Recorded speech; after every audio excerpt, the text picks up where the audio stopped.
Pagbangon sa gitna ng luha.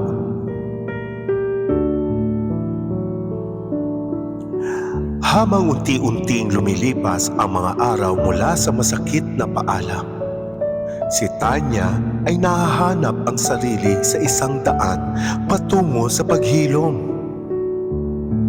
Nakatayo sa gitna ng kanyang kwarto, napapaligiran ng mga alaala ng nakaraan, nagsimula siyang maglinis, hindi lamang ng kanyang espasyo, kundi pati na rin ng kanyang puso.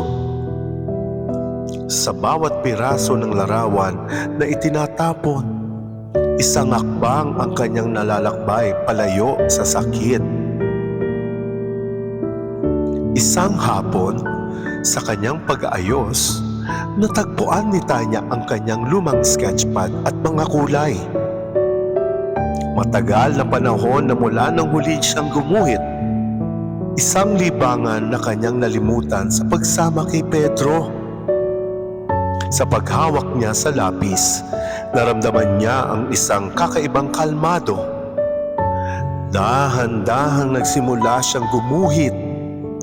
Unay mga linyang walang direksyon, hanggang sa mabuo ang larawan ng isang babae, matatag at malaya.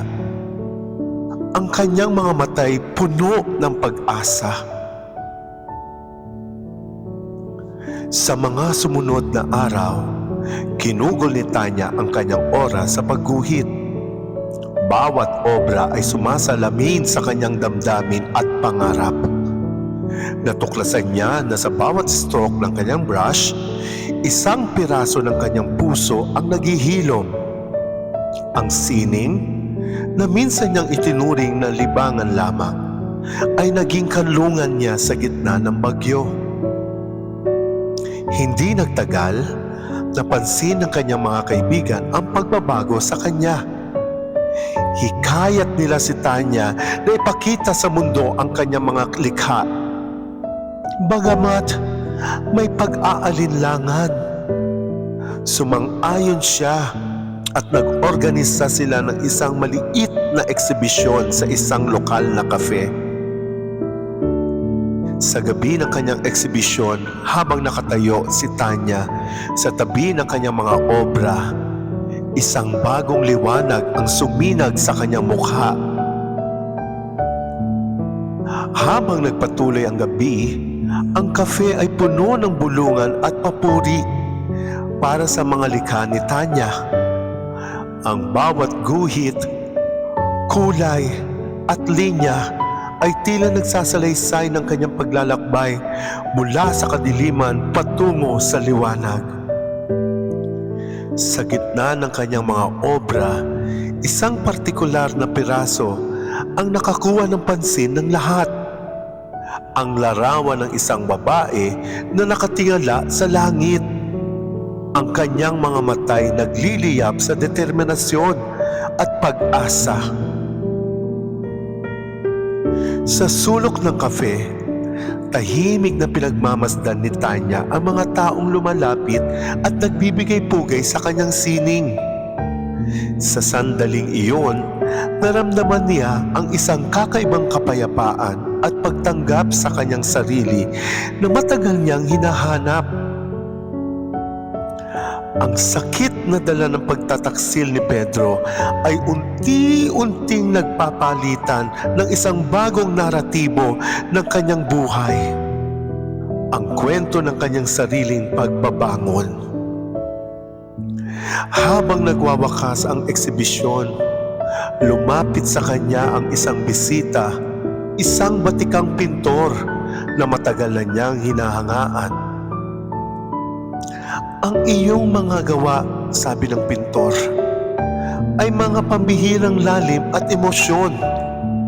Nakikita ko sa kanila ang iyong paglalakbay at ang iyong katatagan. Patuloy kang magpinta sapagkat sa bawat stroke ng iyong brush, hindi lamang isang obra ang iyong nalilikha, kundi isang bahagi rin ng iyong kaluluwa. Ang mga salitang iyon mula sa isang taong labis niyang ginagalang ay nagbigay kay Tanya ng panibagong sigla at kumpiyansa sa kanyang sining at sa landas ng kanyang tinatahak. Sa pag-uwi niya ng gabing iyon, ang kanyang puso ay puno ng pasasalamat, hindi lamang sa mga taong sumuporta at nagmamahal sa kanya, kundi pati na rin sa mga pagsubok at nagpatatag sa kanya. Sa mga sumunod na linggo, ang kanyang sining ay naging daan para makilala niya ang iba't ibang tao mula sa sari-saring larangan.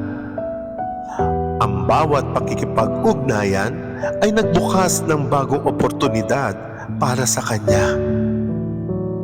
Hindi lamang bilang isang artist, kundi bilang isang individual na patuloy na naghahanap ng kahulugan at layunin sa buhay. Si Tanya, na minsan ay nadapa sa landas ng pag-ibig, ay natutunan ang pinakamahalagang aral sa lahat. Ang tunay na pagbangon ay nangyayari kapag natutunan mong mahalin ang iyong sarili at gamitin ang iyong mga karanasan bilang lakas upang harapin ang mga bagong hamon ng buhay. Habang unti-unting naglalaho ang mga ilaw ng kafe at nagsisimulang mag-uwian ang mga bisita, isang tahimik na sandali ang bumalot kay Tanya. Sa gitna ng kanyang mga obra, napagtanto niya kung gaano kalayo na ang kanyang narating mula sa gabi ng pagtataksil na iyon. Sa kanyang pag-iisa, hindi na niya nadama ang bigat ng sakit at pag-iwan, kundi ang gaan ng pagtatanggap at pag-asa. Bago tuluyang magdilim ang lugar, kinuha ni Tanya ang kanyang sketchpad at nagsimulang magguhit muli. Sa oras na ito, ang kanyang mga guhit ay puno ng liwanag at kulay, sumasalamin sa bagong yugto ng kanyang buhay na puno ng pag-asa at mga pangarap. Hindi na lamang siya isang taong nasaktan, kundi isang taong natuto, lumaban at muling bumangon. Nang matapos ang kanyang pagguhit, tinitigan niya ito ng ilang sandali bago dahan-dahang tumayo at nagsimulang mag-ayos ng kanyang mga gamit. Sa kanyang paglalakad palabas ng kafe, dala niya ang kanyang mga obra, ang simbolo ng kanyang paghilom at pagbangon. Ang malamig na hangin ng gabi ay tila nagdala ng isang bagong simoy ng buhay na may kasamang pangako na walang hanggang posibilidad. Sa isang panibagong simula para kay Tanya, sa kanyang paglalakad pabalik sa kanyang apartment, ang bawat hakbang ay puno ng determinasyon at lakas ng loob. Alam niya na ang landas patungo sa buong paghilom ay hindi magiging madali. Ngunit sa bawat araw, kasama ang kanyang sining, handa siyang harapin ang anumang hamon na darating sa kanyang buhay.